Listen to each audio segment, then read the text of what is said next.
Good morning class. Tridip Chaudhary महाविद्यालय से आज मैं आपके सामने बीए थर्ड सेमेस्टर में आज हमारा टॉपिक है अंतर्वैयक्तिक आकर्षण, जिसको हम लोग बोलते हैं इंटरपर्सनल अट्रैक्शन। अट्रैक्शन जैसा कि नाम से ही समझ में आता है, जब दो व्यक्ति या तो अच्छे दोस्त बने हो या बहन भाई हो, ठीक है। मोस्टली फैमिली का तो ऐसा होता है कि बेसिक ही होता है अट्रैक्शन होना, कोई बड़ी बात नहीं, क्योंकि बचपन से साथ में रहते हैं तो एक दूसरे के प्रति प्रेम स्नेह होना बिल्कुल नॉर्मल है, ठीक है। लेकिन जब हम लोग किसी ऐसे व्यक्ति की तरफ आकर्षित होते हैं जो हमारा फैमिली मेंबर नहीं होता है, ना हमारा रिश्तेदार होता है, वो केवल हम उसको जानने लगते हैं, जैसे चाहे हमारा अच्छा दोस्त हो, ठीक है, कोई फ्रेंड हो, ठीक है, या कोई भी पड़ोसी रिश्तेदार दोस्त कोई भी, ठीक है। जब हम उसके प्रति, जैसे मान लीजिए आपको मालूम होगा कि आकर्षण तभी होता है जब हम लोगों के विचार मिलते हैं, जब दो व्यक्तियों की सोच, उसके विचार, उसके एहसास सब जब मैच करते हैं तब ही उनके बीच में आकर्षण वाली पॉइंट आती है, ठीक है।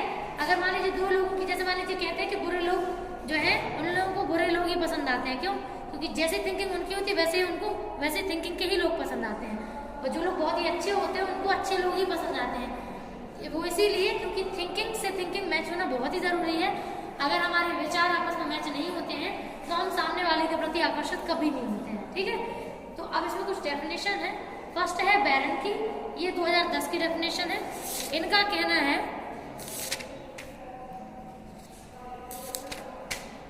कि जो आकर्षण है व्यक्ति के प्रति धारणा से है, मतलब अगर हमारी धारणा मैच करती है, हमारे विचार मैच करते हैं तो हम व्यक्ति के प्रति आकर्षित हो जाते हैं, ठीक है। तो ये इनका ही था, जिसके लिए पसंद इन्होंने बहुत ज्यादा मेन पॉइंट बताया कि अगर हम किसी को पसंद करते हैं तो आकर्षित होंगे, और अगर नापसंद करते हैं तो आकर्षित नहीं होंगे।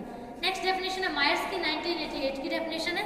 इनका कहना है कि अंतर्वैयक्तिक आकर्षण में कम से कम दो व्यक्ति सम्मिलित होते हैं, मतलब और क्या, अपने आप को कोई थोड़ी पसंद करेगा या आकर्षित होगा अपनी तरफ, कोई ना कोई तो होगा, चाहे वो कोई भी हो।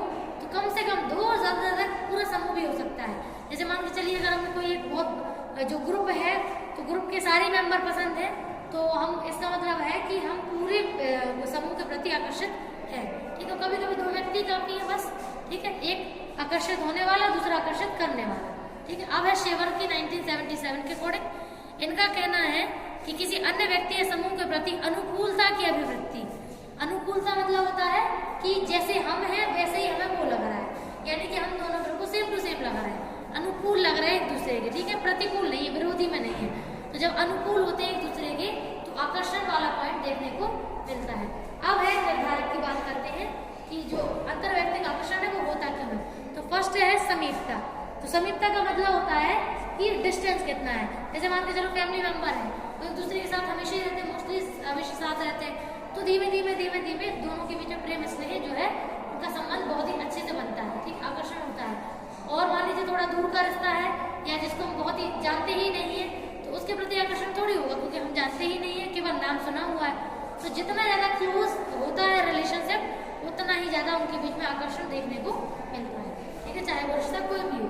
नेक्स्ट है अंतःक्रिया। अंतःक्रिया का मतलब होता है जब दो लोग एक दूसरे से अपने विचारों का, अपने एहसासों का आदान प्रदान करते हैं, जिस चीज की नीड उनको होती है तो दूसरा व्यक्ति उसकी पूर्ति करता है, चाहे वो हेल्प के रूप में चाहे जिम्मेदारी के रूप में, तो वो होती है अंतःक्रिया। यानी कि दो व्यक्तियों का आपस में चलने वाला आदान प्रदान, चाहे वो किसी भी रूप में हो, सामग्री का हो या विचारों का हो, ठीक है। तो जो आदान प्रदान होता है वो आदान प्रदान ही अंतःक्रिया कहलाता है। नेक्स्ट है अंतःक्रिया का पूर्वानुमान, ठीक है। तो कभी कभी लोगों को पहले से ऐसा लगता है कि हाँ अब हमें नीड है, या सामने वाले को समझ में आता है कि हाँ इसको इस चीज की नीड है, तो वो अपनी ही तरफ से कर देते हैं। आपने देखा होगा जो दोस्तों के बीच में ऐसी रिलेशनशिप होती है कि सामने वाले को किसी चीज की नीड है और पहले व्यक्ति को अपने आप ही एहसास हो जाता है और वो उसकी उस नीड को पूरा करने की पूरी कोशिश करता है। तो इसका मतलब है कि उससे आकर्षण वाला जो पॉइंट है वो और ज्यादा देखने को मिलता है और बढ़ जाता है। नेक्स्ट है परिचय। तो परिचय यानी कि एक दूसरे से रिलेशनशिप, फैमिली यानी कि क्या इंट्रोडक्शन है दूसरे से, ठीक है। तो मान लीजिए बहुत ही क्लोज रिलेशनशिप है, ठीक है, उनका जो परिचय है बहुत ही क्लोज है, या फिर उनके बीच में आपसी संबंध बहुत अच्छे हैं, तो उनके बीच में आकर्षण बढ़ेगा, ठीक है। और मान लीजिए धीमे धीमे किसी भी एक इशू की वजह से चीजें खत्म हो रही है तो फिर परिचय में धीमे धीमे दिक्कतें देखने को मिलती हैं। नेक्स्ट है शारीरिक आकर्षण। आपने तो देखा ही होगा, मोस्टली ऐसा होता भी है कि कि जो लोग शरीर से बहुत ही ज़्यादा खूबसूरत होते हैं, सुंदर होते हैं, उन लोगों के प्रति ज़्यादातर लोग आकर्षित रहते हैं। ठीक है, तो आकर्षण जो है वो शरीर से भी देखने को मिलता है। ठीक है, तो जो लोग बहुत ही ज़्यादा खूबसूरत होते हैं उनको जरूरत नहीं पड़ती कि वो दूसरे लोग उनके प्रति आकर्षित हों, ज़्यादातर लोग अपने आप ही हो जाते हैं। ठीक है, नेक्स्ट है समानता।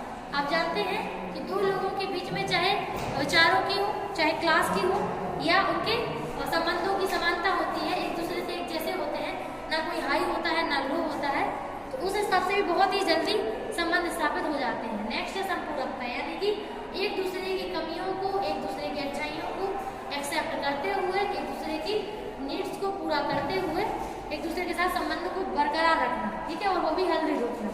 ये पॉइंट है। नेक्स्ट है पारिवारिक पसंद, पारस्परिक पसंद, यानी कि अब हम एक दूसरे को व्यक्तिगत पर्सनल कोई स्वार्थ भी नहीं है तो भी हम एक दूसरे को पसंद करते हैं, तो वो होता है पारस्परिक पसंद। आपस में उनको पसंद है, कोई नीड ऐसा नहीं है कि वो एक दूसरे से केवल स्वार्थ के लिए जुड़े हैं, बिल्कुल भी नहीं। बस उनको लगता है कि हम एक दूसरे से विचारों से इम्प्रेस हैं और उन्हें अच्छा लगता है एक दूसरे के साथ, तो उनके बीच में आकर्षण हो सकता है। नेक्स्ट है सामाजिक अनुमोदन। आप जानते हैं कभी भी हम कोई भी बात अपनी किसी के भी सामने रखते हैं तो कभी ये सोच के नहीं रखते हैं कि सामने वाला उसको मना करे। हर व्यक्ति यही सोचता है कि बस एक्सेप्ट कर ले, हाँ कर दे, चाहे उसकी वो गलत बात हो या सही हो। मोस्ट क्या हमेशा ही ऐसा होता है, चाहे वो कोई भी पर्सन हो, कोई भी विचार अपना प्रेजेंट करेगा सामने वाले के प्रति, तो उसकी केवल एक ही वो होगी नीड कि सामने वाला उन चीज़ों को एक्सेप्ट कर ले। ठीक है, मना ना करे, उसे कहते हैं अनुमोदन। लास्ट है आत्मप्रतिष्ठा।